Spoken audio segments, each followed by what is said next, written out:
Friends, welcome back to my channel equity trader Odisha. आज आम 10टी गोल्डन रूल्स डिस्कस करिबा इक्विटी ट्रेडिंग रो जहाँ को आम लाइफ टाइम फॉलो करि परिबा to generate huge amount of wealth. Huge means 26% CAGR जो थ्रे 3 इयर्स रे इन्वेस्टेड अमाउंट को आम अप टू 2 टाइम्स आउ 10 इयर्स रे 10 टाइम्स एंड इन 20 इयर्स रे 100 टाइम्स करि परिबा। ओके, फॉर एग्जांपल जदि आपण आज 2025 रे 1 लाख इन्वेस्ट करूचंती by following this rules without adding or withdrawing any amount it will become 2 lakhs by 2028 and to 10 lakhs by 2035 and 1 crore by 2045 which is 100 times of your invested amount 1 lakh। जदि आपण कहिबे कि मो पाखे 1 lakh rupees नाही invest करिया पई, so you can start with any amount like 1000, 10,000, 1 lakh, 10 lakh, 1 crore also as per your choice. These rules will remain same, which means we can transfer our life from a modern life to a super rich life according to financial point of view. This video may be long, please listen completely without any skip for better understanding. So let's start. Rule number 1. Stock market earnings are like business income, not like job salary. कौन माने stock market को गोटे business भावंतु एठी आपनको regular salary मिलिवनी per month like jobs. Business means केतेबेले up केतेबेले down आमे किछि परफेक्टली कहि परिबानी, बट पर ईयर आमे प्रॉफिट को कैलकुलेट करिकि ताको जदि 12 मंथ रे डिवाइड करिबा आमे अप्रॉक्स मंथली इनकम जानि परिबा। बट से अमाउंट हमको सब मंथ रे जे कांस्टेंट सेम मिलिबो सेमिति किछि भी गारंटी न थाए। सिमिलरली इन स्टॉक मार्केट हमको सब मंथ रे सेम प्रॉफिट मिलेनी। आमे पर फाइनेंशियल ईयर कैलकुलेट करि परिबा माने फ्रॉम जदि आमे एई फाइनेंशियल ईयर कथा कहिबा ताले आमे 1 अप्रैल 2025 टू 31 मार्च 2026 से कैलकुलेट करी ताको जदि आमे 12 रे डिवाइड करिबा ताले हमर 1 मंथ रो प्रॉफिट हमें कैलकुलेट करि परिबा। Okay, so our next point is rule number 2। Use only those amount you own need for 3 years. जो मनी आपन को विद इन 3 इयर्स दरकार दरकार ताको इन्वेस्ट करंतु नाही स्टॉक मार्केट रे। कारण स्टॉक मार्केट केमिति किछि भी स्टॉक मार्केट रे किछि भी प्रीफिक्स नुई एटा केमिति बिहेव करिवा that depends upon many things like global scenario, political scenario and current quarterly results of your invested company and many more. माने एबे इंडिया पाकिस्तान वार हैला सेथिरे भी स्टॉक मार्केट अफेक्ट हबो। टैरिफ इंक्रीज हैला सेथिरे भी स्टॉक मार्केट अफेक्ट हबो। मोस्टली विदिन 3 इयर्स मार्केट रे आमे अप डाउन एंड कंसोलिडेशन सब देखिथाउ। सो मिनिमम इन्वेस्टमेंट पीरियड आमे जदि 3 इयर्स हेले आमे हमर सब टेक्निकल टारगेट अचीव होई जे even if in bad market condition. आ जदि सब ठीक रहिले ताले हमर आहुरी जल्दी टारगेट एक्टिव अचीव होई जिवो। So go for next point, no borrowed money for investment.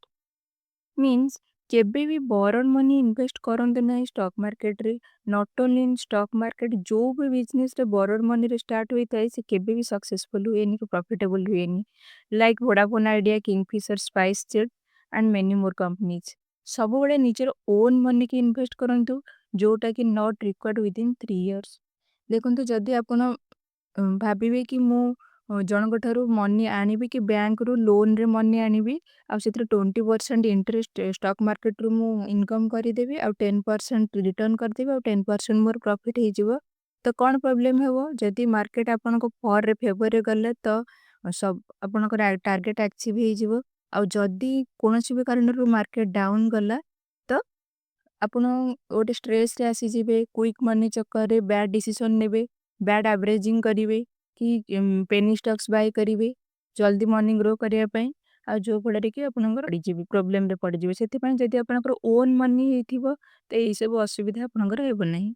Rule number 4, rely on analysis not on recommendation. ସବୁବେଳେ ପ୍ରପର ଆନାଲିସିସ୍ କରନ୍ତୁ ବିଫୋର ବାଇଂ ଏନି ଷ୍ଟକ୍।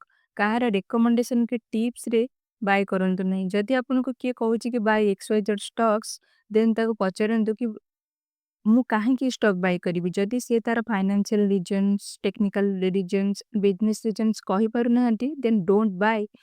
ସବୁ ସପକିପର ମାନେ ନିଜ ସପରେ ଯାହା ବି ଆଇଟମ ରଖନ୍ତି, ତାର ଡିଟେଲ୍ସ ସେମାନଙ୍କ ପାଖରେ ଥାଏ।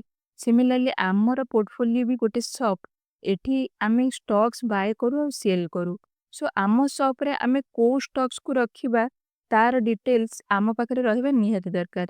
କାହାର ଟିପ୍ସରେ ଆମେ ସବ୍ ଯଦି ଚଲେଇବା ତାହା କେବେ ବି ସକ୍ସେସଫୁଲ କି ପ୍ରଫିଟେବୁଲ ହେବ ନାହିଁ। ଯଦି ଆପଣଙ୍କୁ ଷ୍ଟାର୍ଟିଂରୁ ପରଫେକ୍ଟ ଷ୍ଟକ୍ ଆନାଲିସିସ୍ କରି ଆସୁଛି ତ ନିଜେ କରନ୍ତୁ। ଆଉ ଯଦି କିଛି ବି ଡାଉଟ୍ ଆସୁଛି ଆପଣ ଯାହାକୁ ବିଲିଭ୍ କରୁଛନ୍ତି ତାଙ୍କ ସହ ଆଟଲିଷ୍ଟ କନସଲ୍ଟ କରିକି କରନ୍ତୁ with details. Rule number 5, limit each stocks to 5% of your total portfolio. Proper analysis ପରେ ବି କୋଉ ବି ଷ୍ଟକ୍ସରେ 5%ରୁ ଅଧିକା ମନି ଇନଭେଷ୍ଟ କରନ୍ତୁ ନାହିଁ। ଯଦି ଆମେ 5% ଇଚ୍ ଷ୍ଟକ୍ସରେ ଲଗେଇବା ତାହେଲେ ଆମ ପାଖରେ ଟୋଟାଲ 20 ଷ୍ଟକ୍ସ ରହିବ। ଆଉ ସେଥିରେ ଯଦି 2 to 5 ଷ୍ଟକ୍ସ ଭଲ ପରଫର୍ମ ବି ନ କଲା ତାହେଲେ other 15 stocks will recover that to achieve our target. ଯଦି ଆମେ ଗୋଟେ ଷ୍ଟକ୍ସରେ 20%, 50% କି 100% ଇନଭେଷ୍ଟ କରିଦେବା ଆଉ କିଛି ବି XYZ କାରଣରୁ ସେ ଷ୍ଟକ୍ସ ଖରାପ ହୋଇଗଲା ତ ଆମର ସବୁ ଇନଭେଷ୍ଟେଡ୍ ଆମାଉଣ୍ଟ ରିସ୍କରେ ଆସିଯିବ। Applying these rules we can protect our portfolio. Rule number 6, set a target price before buying. आमे गोटे स्टॉक को बाय करिवा पूर्वरु तार सेलिंग प्राइस फाइनल करिवा दरकार। जदि आपण शॉपिंग मॉल को जिबे प्राइस सब आइटम्स ऊपर प्राइस टैक्स थाए। जदि से माने 100 रुपीज रे परचेज करी थांती तो 10% कि 20% जहाँ भी मार्जिन रखी प्राइस टैग 110 कि 120 रे लगे थांती। आउ सेल कला परे कि सेल नहेले केबे भी रिग्रेट करंती नहीं कि मु आहुरी अधिका प्राइस रे सेल करी थांती कि कम लगे थिले जल्दी सेल हो जाई थांता। They patiently wait for the target. Similarly आमे स्टॉक्स रे सेम रूल फॉलो करिबा। ऑलवेज हमर सेलिंग प्राइस को फिक्स करिबा before buying. Rule number 7, hold through market corrections to avoid losses. जेतेबेले कोरोना आसिला सबु मार्केट बंद हो गला, बहुत टाइम लॉकडाउन भी चलिला। सेतेबेले कोन शॉपकीपर्स माने तांका आइटम को कम प्राइस रे कि लॉस रे सेल करथिले।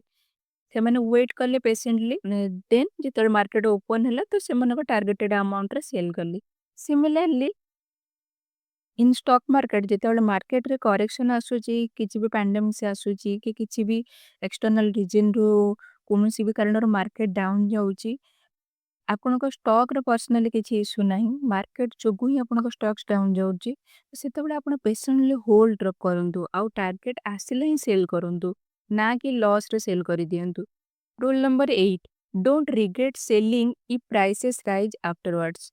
देखो आमे जदि गोटे स्टॉक को बाय कले और फिक्स कले कि 20% रे सेल करिबा आउ ता परे भी स्टॉक्स आउ 20% ऊपर को गला, आमे रिग्रेट करवा स्टार्ट कर दो जी आमे भूल कलु आउ होल्ड करिथिले 40% प्रॉफिट होई थांता। But this is not the right approach. आमे एनालिसिस कले, सेलिंग प्राइस फिक्स कले आउ सेम प्राइस रे सेल भी कले, ता माने हमर प्रोसेस राइट। ता परे कौन हेला आमे ओरिड हवा ठीक नहीं। रादर आमे खुशी हवा कथा कि जहाँ को आमे सेल कले से भी प्रॉफिट कमेला, ना कि लॉस। अदरवाइज सेल कले भी खुशी हबानी आउ जदि न कले तापर प्राइस डाउन गला ताहले भी काई सेल करने बोली सेथिरे भी हमें ओरिड हवा। सो जो भी प्राइस रे आपण फिक्स करूछंती से भी प्राइस रे आपण सेल करन आउ रिग्रेट करंतनी after selling. Rule number 9, focus on your own portfolio over fast rising stocks. सबले निज पोर्टफोलियो ऊपर फोकस करंतु, ना कि अदर स्टॉक्स रे जी की भलो मूवमेंट दउची। सपोज आपण गारमेंट शॉप करिसेंती आउ जने अम्ब्रेला और रेनकोट रो शॉप करिसेंती। रेनी सीजन रे अम्ब्रेला रो शॉप तो भल अधिक सेल हबो। आउ जेतेबेले अक्टोबर नवंबर सीजन आउ फेस्टिव सीजन रे आसी जिवो तो गारमेंट शॉप रो अधिक सेल हबो। ता बोली कोन से माने सीजन हिसाब रे निजे शॉप चेंज करिवे ना। लाइक स्टॉक मार्केट रे भी सब स्टॉक रो निज निजर साइकिल थाए, समस्ते निज निज हिसाब रे अप एंड डाउन होंदी। आमे अदर स्टॉक्स देखि ओरिड हबा ठारू निज स्टॉक्स रे बिलीव रखिबा दरकार कि आमे जो स्टॉक्स बाय करिजे ताको ठीक प्राइस रे बाय करिजे कि नहीं, आउ जो सेल प्राइस रखिजे टाइम आसले ता भी ନିଶ୍ଚୟ ଆଚିଭ୍ ହେଇଯିବ ଆଉ ଆମକୁ ଆମର ରିକ୍ୱାର୍ଡ ଆମାଉଣ୍ଟରେ ପ୍ରଫିଟ୍ ଆସିଯିବ।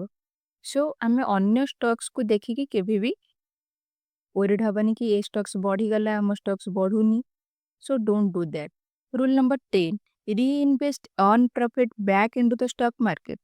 जो भी प्रॉफिट आपण स्टॉक मार्केट रू इनकम करूचंती ताकू रीइन्वेस्ट करंतु जेतेबेले जाए आपण पोर्टफोलियो साइज बिग न होईची आउ 1 मंथ रो प्रॉफिट जदि आपण विथड्रॉ करूचंती आपनको पोर्टफोलियो रे किछि फरक पडुनी ताहाले ताकू लग्जरी रे इन्वेस्ट करंतु। अदरवाइज जेतेबेले जाए आम पाखरे एनफ मनी न आसीची आमे से पर्यंत आम इनकम रे बिजनेस को बढ़ाई थाउ जेमिति कि आमे अधिक आइटम परचेज करि परिबा। फॉर एग्जांपल जदि आपण 1 लाख इन्वेस्ट करूचंती और आफ्टर 1 ईयर 20% माने 20,000 प्रॉफिट कले नेक्स्ट ईयर 1,20,000 इन्वेस्ट करंतु आउ एई प्रोसीजर को रिपीट करि चलंतु लाइफ लॉन्ग।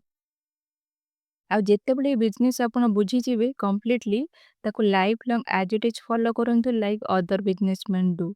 जदि ए 10 रूल्स को गोटे भी आपण स्किप करिवे बाकी 9 rules will not work properly because all are interconnected. तो ट्राए करंतु सब rules as it is follow करने को ताहले आपनको सक्सेसफुल ट्रेडर हबारु केही भी अटकई परिबेनी। आउ लास्टली वन बोनस रूल जहाँ बिना कि किछि भी सक्सेस पूरा ही परिबनी से होची भगवान निज पेरेंट्स आउ एल्डर्स मानक ब्लेसिंग्स। सो आपनको जेते अधिक सक्सेस दरकार सेते अधिक चैंटिंग करंतु पेरेंट्स को मनरे केबे भी कष्ट दियंतुनी केबे भी काहा को हर्ट कला भलिया काम करंतुनी। So keep chanting keep trading keep growing. पुणी देखा हबा आउ एक एजुकेशनल वीडियो रे।